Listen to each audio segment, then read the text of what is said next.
if you're dealing with something in your life and you feel really bad about it and you're not getting anywhere, and maybe you notice that people are starting to move away from you, and maybe your career is failing, and things are happening, and you find yourself blaming others a lot, you might want to do it personally. Mental illness is real, very, very real. And whatever you may think the cause of it is, it's a difficult thing to deal with, especially on your own.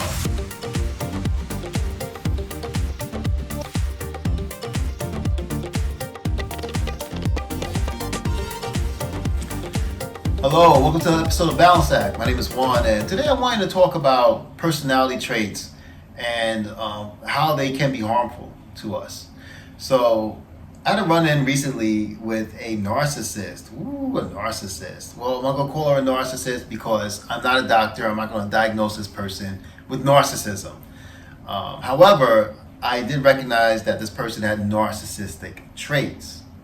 So I was in a relationship with a narcissist. I'm not going to say what kind of relationship, whether it was familial, romantic, business, whatever, but just know that I was in one with a narcissist I couldn't escape. So I had to research about narcissism a while ago. So I recognized some of the traits in this person, dealt with them, and actually went back online, did another deep dive on narcissism to kind of see how to deal with this person. And so I learned a lot of things about gray rocking and stuff like that. And it was great. It really helped me out to deal with this person and actually helped me learn a lot about myself. During this deep dive, I noticed that there was a test that doctors do to people in order to see if they're narcissistic or not. And that test would be, they basically test for nine different traits within a person. And you have to check off you have to have at least 5 of those traits. And if you have at least 5 of those traits, then you most likely are a narcissist. So looking at those traits, I noticed I had one. I was like, oh, I had one of these, And one that I was able to check off was, having grandiose fantasies about yourself. So I was like, I have a very grand idea of myself within my own head. And talking to a friend of mine who also has dealt with narcissistic people in their lives, told me, he said, "You're not a narcissist, bro. You just, people do what you do. They think highly of themselves. You're on a spiritual journey, this and that. But a narcissist would take this grandiose idea of themselves and then use it to hurt other people, and just basically use it to build this world where they're amazing, they're incredible for no reason. They're just amazing and incredible, and everybody around them ought to agree with that. And if they don't, there's something wrong with them. That's a narcissist, right? So I didn't want to make this video about narcissism because that's a whole other animal I'm not that familiar with, and I don't want to even talk about it at all on any kind of authority because it's a clinical disease, it's a mental disease. And you have to be diagnosed to have it. And unfortunately, most narcissists aren't diagnosed because they're narcissistic. They're not going to go to a doctor's office and be like, I have a problem, because in their world, they don't have a problem. Everything's great. And what they're doing, even though they're hurting other people, is wonderful too because it's working for them. Why would I want to stop doing this? This is great. This is wonderful. It's working for me. There's nothing wrong with me. It's wrong with you. That's a narcissist. Sounds like a lot of New Yorkers. I'm a New Yorker. I can talk shit. But yeah. But when I was doing this deep dive, though, I started noticing that there are a lot of traits that we have that may be narcissistic, but they're really personality traits or quirks, maybe, that we have that could be tied to trauma from when we were children, from childhood. So when I started doing this deep dive, I learned about what they call the covert narcissist, or the vulnerable narcissist, which is a person you don't think is a narcissist because they seem like a victim. They seem like they're depressed. Oh, woe is me, the world is terrible. But what makes them a narcissist is their view of themselves on the inside. They think of themselves as this grand, dope-ass motherfucker that nobody else can see how grand and dope they are. And it's a tragedy for them. It's a worldwide tragedy that no one can see how amazing they are, right? So they're like, oh man, I could have been on the Yankees, but my mom told me that I couldn't play baseball in college. So I didn't play baseball, and thanks to her, nobody ever discovered how amazing I am at baseball. So now here I am, broken alone, all because of my mother. Poor me. No one ever see how great I am at baseball. That's a vulnerable or covert narcissist, right? So I was doing that for years when it came to my art. I had this experience when I was younger, where I was 18 years old and I was dead set on becoming a comic book illustrator, right?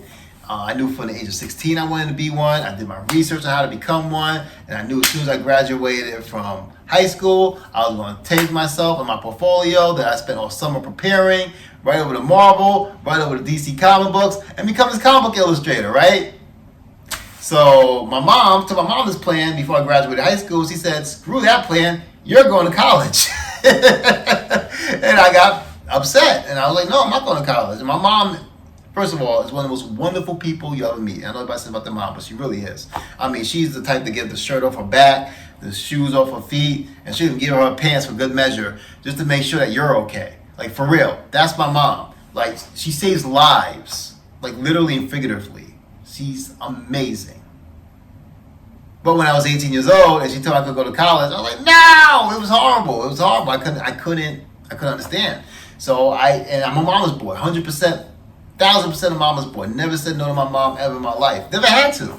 But here I was saying no to my mom because I wanted to live out my dream. I wanted to be a comic book illustrator. I didn't even plan on going to college. I didn't prepare to go to college. And this was like last minute. This is just like midway through my senior year in high school. So I told her no, I was going to go, and she fought me tooth and nail on it. And I was standing my ground. I was actually very proud of myself. It was really hard to do. Until she involved my Aunt Diane. And my Aunt Diane is equally as amazing as my mother, right? And she also is my godmother. I grew up like right next door to her, basically. Like she was a town over from where I grew up. So she had a hand in raising me too. So here are these two beautiful, strong black women telling me you're going to college and we don't care what you want to say. And so I was like, what do? I didn't want to, all the fight left me. I couldn't fight them both. I just couldn't. So I went to college. And for a long time, I was very depressed. I went there. I hated the experience. I made a deal with my mom and my aunt that I said, hey, listen, I'll go to college for a year. And if it doesn't agree with me, I'm dropping out. And my mom was like, whatever, just go to college, And so then I was in there for 3 quarters or maybe a semester and a half. And I was going to Long Island University. I was just miserable. I did not like it. I didn't like the teachers. I didn't like the campus. I was dorming. A lot of kids, we're all the same age. It just felt like high school extended. And I had a horrible time in high school. I was bullied. I was skinny. I was shy. I was bullied. And then it just felt like high school more. I mean, I wasn't being bullied in college, but it felt like high school. So it just felt depressing to me. I got very depressed. And I was dating someone at the time. We just started dating. She actually will go on to become my wife, Courtney. And she was like, hey, listen, you're that miserable. You need to drop out, right? So then I tried to drop out. I mean, guys, I was a dumb kid. I didn't know shit about money, finances, anything. And I wanted to go drop out. And they told me that I had all these loans out in my name. If I dropped out, then I would have to start paying my loans immediately. And I was like, what loans? So, my mom took out a bunch of loans to put me through college. And it was in the tens of thousands. I had no idea. This is how naive I was. I had no idea that college cost that much money. I just didn't know. I knew it cost money, but I didn't know it cost that much. I was just dumb as an 18-year-old. And because I didn't look into it. I didn't care. I was going to be a comic book illustrator. I studied how to become a comic book illustrator. I studied how my heroes got into being a comic book illustrator, what it takes to become a comic book illustrator. None of them went to college. If they did went to college, they dropped out. College wasn't even my radar. So here I was. I felt trapped. And I got utterly depressed. And for years after that, I blamed my mother for me not becoming a comic book illustrator. I mean, I did go on to become an artist, professional artist. I'm now a graphic designer. Before that, I spent 10, 12 years managing a GameStop, which wasn't bad, honestly. I know a lot of people talk shit about GameStop. I don't know, I had a good time. But any rate, so, I think go on to do some fun things, as an adult with my careers, but I didn't get to do the thing I really wanted to do. Was my dream was to become a comic book illustrator. For years and years and years, I was depressed about it, I was upset about it. I didn't have to go to therapy for it, you know what I'm saying? But then in recent years, honestly, it's hard for me to even admit, I got over it. I got over it, honestly, about 10, maybe about 12, 13 years now. But I really got over it just recently. I forgave my mom basically 12, 13 years ago, but then I got over telling the story and then defining myself by the story maybe 5 or 6 years ago. And watching the video, I realized that was very narcissistic of me because I thought I was great. I thought I was this great, amazing artist, amazing storyteller that the world needed to see. Now I'm a great storyteller. I thought I tell good stories. But I had nothing to base that on at 18. I really didn't, other than sitting in the back seat of my car and telling stories to my friends verbally. And then they liked it. I did this little comic book in high school called Super Guy. People liked it. My mom is what blew up my ego. My mom would love bomb me. She'd be like, oh, you're amazing. You're so good at this. Oh, you're amazing at telling stories and art. You can make a lot of money doing that. You're going to be famous and this and that. That's what gave me this idea that I'm amazing, I'm great, I'm going to be famous, I'm going to make millions of dollars, I'm going to be the next Jim Lee, I'm going to create the next X-Men, all that, And all that might come true one day. But there was nothing for me to base that on. So I had this grandiose idea of myself in my head, and then when that dream didn't come to fruition, I felt like I failed in life, and I squarely blamed my mother for it. And you might want dying. Very narcissistic of me. But my point is this, is that not so much about the narcissism about it or the narcissistic trait that I was portraying at the time, but it was how it ruined my damn life for a long time. I was really depressed. I was really upset. And I sincerely thought my life was over. Full disclosure, in my early 20s, I was suicidal. I really was. Because of this situation. I really thought my life was over, especially after I found out about the loans and I was trapped. It was really scary, Thank God for Courtney at the time because she really got me through it. Honestly, she really did. But yeah, it was really bad, and it took me a long time to get over it. But if I could have realized then what I know now, I would have saved myself a lot of time, a lot of heartache, a lot of pain, and probably a lot of other people pain. You think about what I put my mom through, being mad and resentful for years. This beautiful person. I never met someone as selfless and as giving as my own mother. And I was mean to her for years. Same thing with my Aunt Diane, And think about how that resentment might have affected my life, my marriage, my friendships, And then just being so woe is me. Who wants to be around that, And then I just compounded it over the years. So luckily I'm out of it now. My spiritual awakening really helped with that.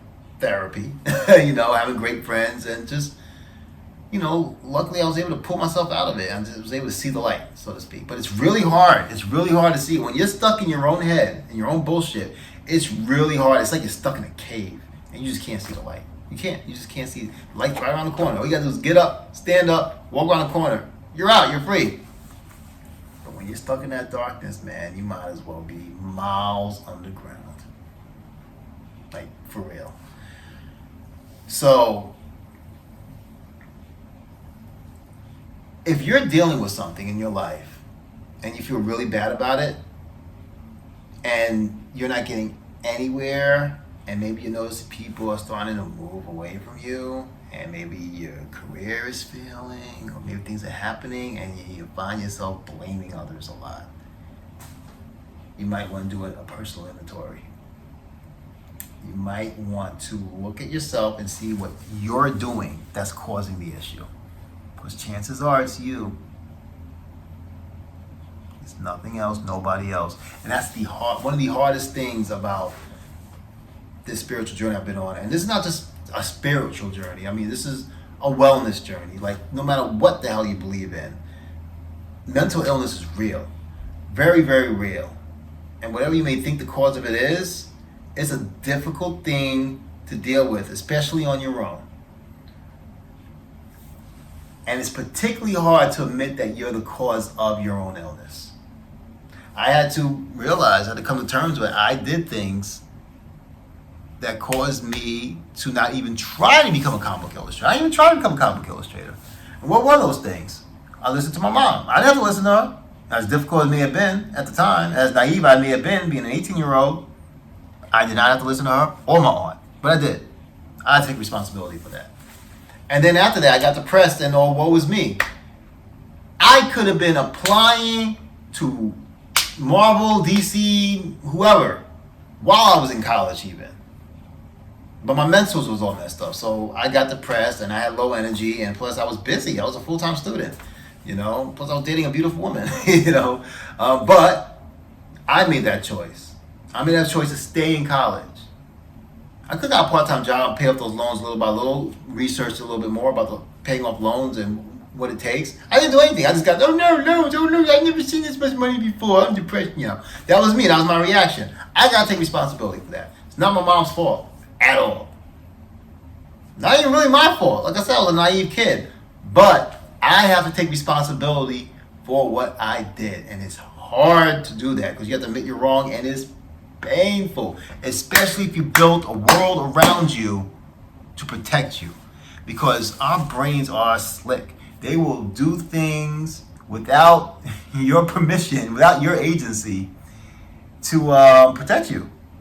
And one of those things it will do is build this grandiose world around you and be like, hey man, you're amazing, you're great. And you're going to pull that from things that happened in your past. And my mom, this great mom, so my mom was like, love bombing me and tell me, oh, you're great, you're amazing, you're gonna be famous, la la la la, you can make a lot of money, ooh. And I took all that in, I can.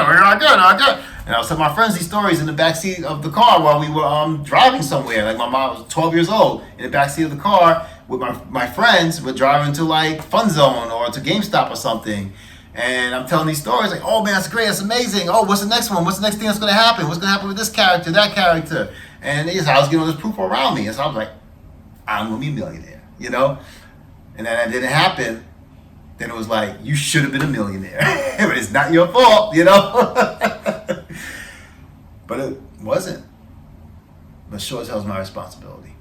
And I take full responsibility now. And God, I'm so much better now. And it led to a lot of other things, weird stuff like being obsessed with trying to make money, being obsessed with career, trying to get a career going. I had to make up for what I was missing, because I thought I was missing something. I was listening to this gentleman named Michael Singer, and he was saying that everything that we do comes from this place. I'm not okay, and I need to have something from the outside of me make me okay. And that's what I was doing my whole life. My whole life, I'm not okay, and I have to find something outside of me to make me okay. And that was a very tough thing to do. It's like taking the mirror and really turning it on yourself. Like, oh shit, look at that. Oh, it's me.